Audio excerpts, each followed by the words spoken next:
قرآن قرآن قرآن کی روشنی قرآن کی روشنی. الحمدللہ رب العالمین والصلاة والسلام علی سید المرسلین. اما بعد فاعوذ باللہ من الشیطان الرجیم. بسم اللہ الرحمن الرحیم. الصلاة والسلام علیک یا رسول اللہ. الصلاة والسلام علیک یا حبیب اللہ. الصلاة والسلام علیک یا نبی اللہ وعلی آلک واصحابک یا نور اللہ. مدنی چینل کے ناظرین، مرحبا. ایک مرتبہ پھر سلسلہ ہے قرآن کی روشنی میں. آقا دو عالم صلی اللہ تعالی علیہ وآلہ وسلم کا فرمان عالی شان ہے، جو بندہ مجھ پر روزانہ 50 مرتبہ درود پاک پڑھتا ہے، میں قیامت کے دن اس سے مصافحہ فرماؤں گا. صلو علی الحبیب صلی اللہ تعالی علی محمد صلی اللہ علیہ وسلم. پچھلے سلسلوں میں ہم نے صبر کے حوالے سے گفتگو کی تھی اور مختلف آیات کریمہ ان اللہ مع الصابرین اور بھی دیگر بہت سی آیتیں ہم نے ڈسکس کی تھی. صبر جو ہے وہ مومن کا وصف ہے، مومن کا ہتھیار ہے، اور یہ ایک بندہ مومن کو اللہ تعالیٰ کے قریب لے جاتا ہے. مومن صحیح مومن اس وقت بنتا ہے جب وہ شکر کے ساتھ ساتھ صبر کی بھی منازل طے کر لے. میٹھے اسلام بھائیو، آج انشاءاللہ العزیز مزید اسی حوالے سے کچھ گفتگو ہوگی. تو میں سب سے پہلے مفتی صاحب آج یہ پوچھنا چاہوں گا کہ اگر کوئی شخص مصائب میں گھرا ہے تو اب اس کو کون سے وظائف پڑھنے چاہیے، کون سے اوراد پڑھنے چاہیے جو اس کے لیے صبر کے اس مرحلے کو آسان بنا دیں گے؟ بسم اللہ الرحمن الرحیم. صبر کے حوالے سے اوراد و وظائف بھی احادیث کے اندر موجود ہیں، بلکہ قرآن پاک کے اندر بھی موجود ہے. ان اوراد و وظائف کے ساتھ ساتھ ان سے جو بنیادی ایک نقطہ نکلتا ہے وہ یہ ہے کہ مصیبت کے وقت میں اللہ تعالیٰ کی یاد اور بطور خاص صبر کے حوالے سے اپنا ذہن بنانے کی کوشش کرنا، صبر والے جملے بولنا، صبر کے فضائل کو دہرانا ایسے موقع پر کافی مفید ثابت ہوتا ہے. انبیاء علیہم الصلاۃ والسلام کی جو سیرت مبارکہ ہے اس سے بھی یہ پتہ چلتا ہے کہ مشکل کے وقت میں ایک تو اللہ کی یاد اور دوسرے نمبر پہ صبر پر مشتمل الفاظ کی ادائیگی ان کی سیرت رہی. اور ذکر اللہ کا ایسے موقع پر مفید ہونا یوں بھی ہے کہ مصیبت کے وقت عام طور پہ انسان گھبراہٹ کا شکار ہوتا ہے، پریشان ہوتا ہے، اس کا دل غیر مطمئن ہو جاتا ہے، سکون اس کا جاتا رہتا ہے. مصیبت کے یہی اثرات ہیں. اور اللہ تبارک و تعالی نے ارشاد فرمایا ہے، الا بذکر اللہ تطمئن القلوب. سن لو، اللہ کی یاد سے دلوں کو چین ملتا ہے. تو جب آیت مبارکہ میں فرمایا گیا کہ اللہ کی یاد سے دلوں کو چین ملتا ہے اور مصیبت کے وقت میں دلی سکون ہی مطلوب ہوتا ہے، لہذا ذکر اللہ سے وہ سکون ملے گا، تو مصیبت کے وقت میں اللہ کی یاد کرنا، ذکر اللہ کرنا یہ نہایت مفید ہے. انبیاء علیہم الصلاۃ والسلام کی سیرت میں بھی یہی ذکر ملتا ہے. اور وہ جو دوسری میں نے چیز عرض کی ہے کہ صبر سے متعلق اگر آیات، فضائل، احادیث اس وقت پیش نظر ہوں تو اس وقت بھی صبر کرنا آسان ہو جاتا ہے مصیبت میں. جیسے قرآن پاک کے اندر حضرت ابراہیم علیہ الصلاۃ والسلام کا واقعہ ہے. جب انہوں نے خواب میں دیکھا کہ اللہ تعالیٰ کی طرف سے حکم ہوا اسماعیل علیہ الصلاۃ والسلام کو ذبح کرنے کا، تو آپ نے اپنے بیٹے سے ارشاد فرمایا کہ میں نے خواب میں دیکھا ہے کہ میں تمہیں ذبح کر رہا ہوں، تو تم بتاؤ کہ تمہاری کیا رائے، فانظر ماذا ترى، تم بتاؤ کہ تمہارا کیا خیال ہے. تو انہوں نے عرض کیا، یا ابت افعل ما تؤمر ستجدنی ان شاء اللہ من الصابرین، کہ اے والد گرامی جو آپ کو حکم دیا جا رہا ہے اب کر گزریے، آپ مجھے انشاءاللہ صبر کرنے والوں میں سے پائیں گے. اب یہاں پر حضرت اسماعیل علیہ الصلاۃ والسلام کا جو جواب ہے وہ دونوں باتوں پر مشتمل ہے.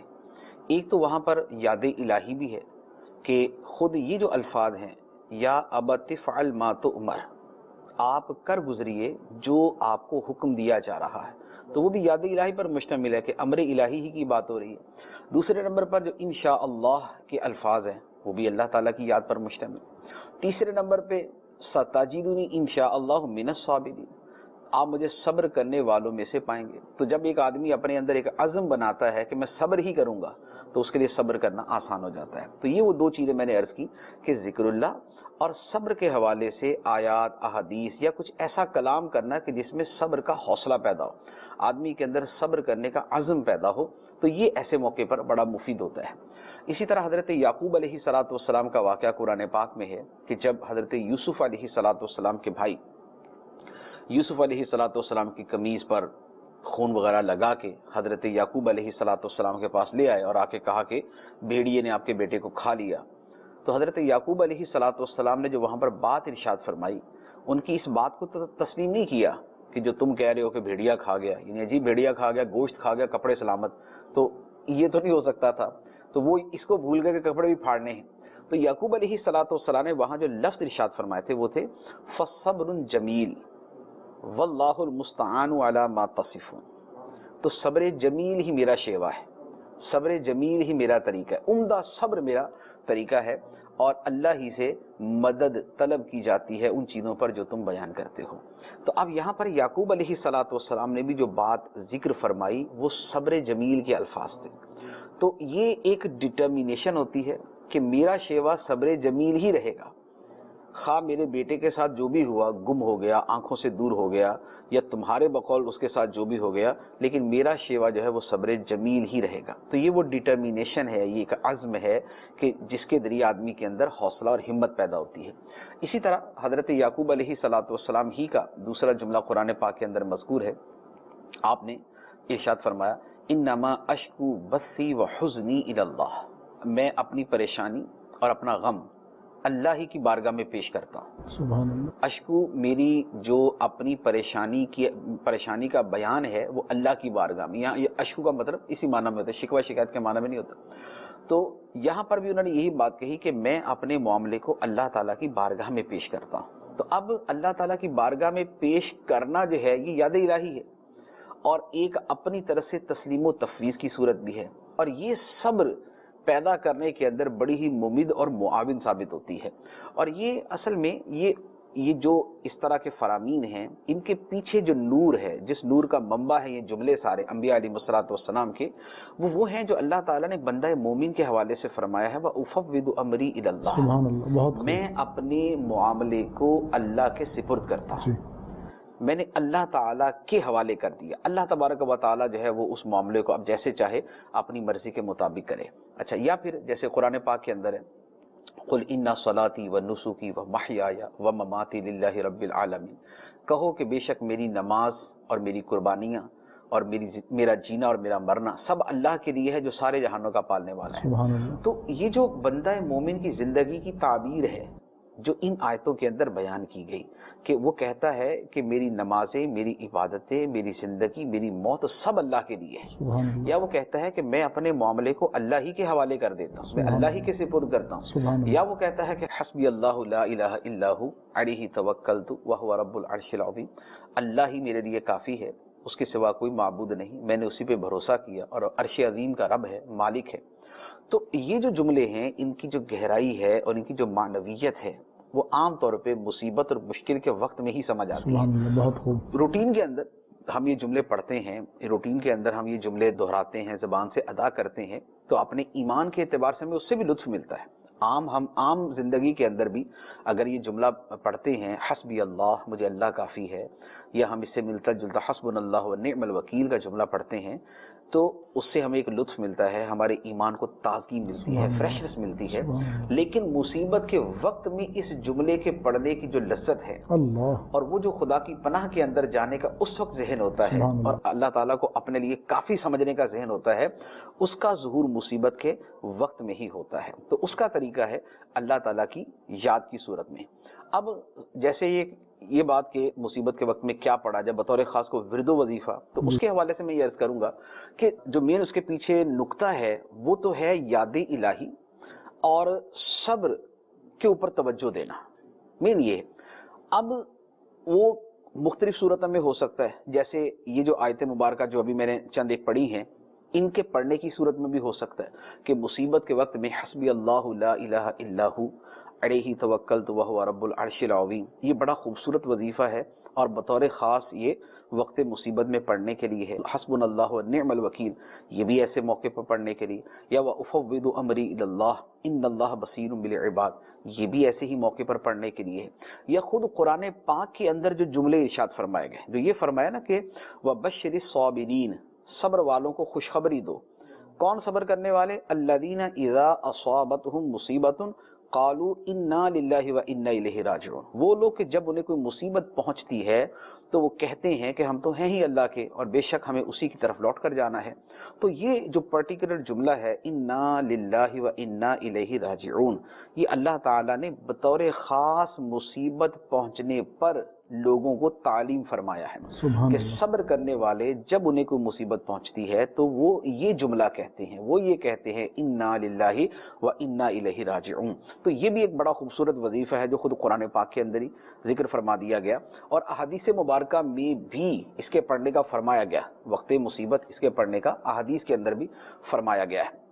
اچھا، یہاں پر ایک تھوڑی سی اور وضاحت کر دوں کہ ہم عام طور پہ یہ سمجھتے ہیں کہ یہ جو انا للہ یہ فوت ہونے پہ پڑھنا ہوتا ہے، ایسے ہی کہ کوئی فوت ہوگا اس کی اطلاع ملے گی تو پڑھیں گے انا للہ و انا الیہ راجعون. وہ بھی اس کا ایک محل ہے، اس کے پڑھنے کا ایک وقت وہ بھی ہے، لیکن صرف وہی نہیں ہے.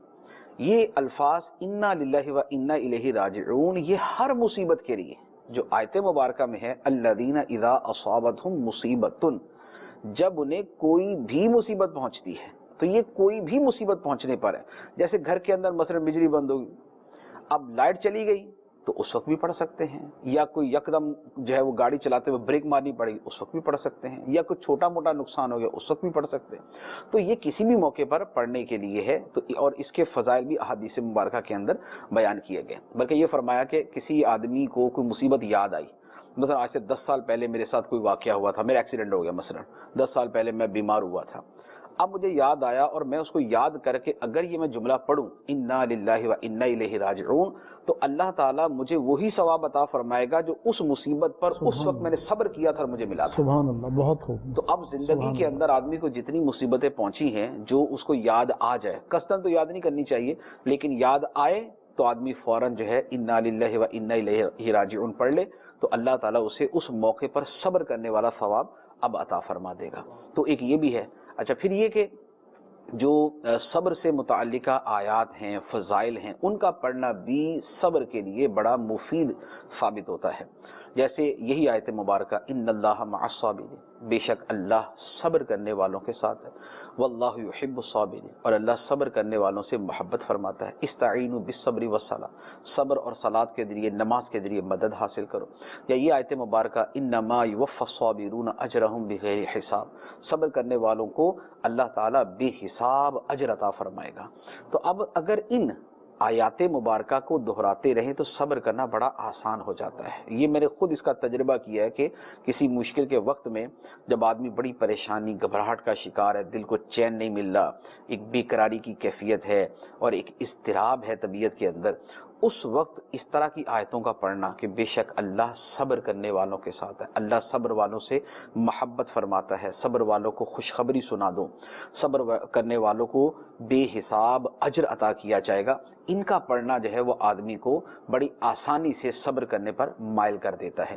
تو بنیادی چیزیں دو ہی ہیں، ایک ذکر اللہ ہے کہ مصیبت کے وقت میں کوئی نہ کوئی ورد وظیفہ پڑھنا آدمی شروع کر دے، دعا مانگنا شروع کر دے، اور دوسرے نمبر پر صبر سے متعلقہ آیات، احادیث، ان کو دہرانا شروع کر دے اور اپنا ذہن بنائے کہ مجھے صبر کرنا ہے. جب آدمی اپنے ذہن کو مائل کرتا ہے کہ مجھے صبر کرنا ہے تو پھر صبر کرنا اس کے لیے آسان ہو جاتا ہے. سبحان اللہ. مدنی چینل کے ناظرین، قرآن ہمارے لیے ہر طرح کی ہدایت لیے ہوئے ہے. یہ ہمارے عقائد کو بھی درست کرتا ہے اور اس کی آیات ہمارے اعمال کو بھی سنوارتی ہیں. ہم زندگی کے جس کسی حصے میں ہوں، ہم جس پریشانی، گھبراہٹ یا مشکل میں ہوں، قرآن کریم ہماری مدد کے لیے موجود ہے.